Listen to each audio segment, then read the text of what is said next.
Now let's have a look at the zoo of methods that we've seen so far, and then let's add one further method to that collection. The forward Euler method worked by starting from the current value and then incrementing that by the step size h times the rate of change at the current point. I'm writing f for the rate of change here. Hoynes method, also known as the improved or the modified Euler's method, advances by the time step times the average of the rate of change at the beginning plus the rate of change at the position predicted by the forward Euler method.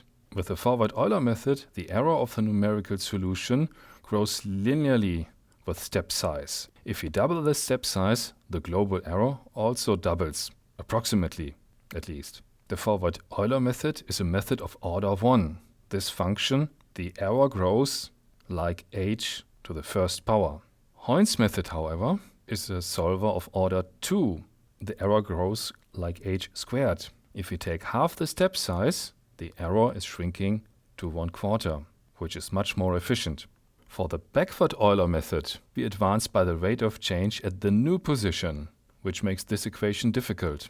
It's an implicit equation. To complete our zoo of methods, we add a method that looks like Hoynes method, but is implicit, like the backward Euler method. This new rule is called the trapezoidal rule. Like Hoynes method, it's a method of order 2, and if you compare these equations, they look pretty similar. The trapezoidal rule advances by the average of the rate of change at the beginning and the rate of change at the end, which means that this is an implicit equation.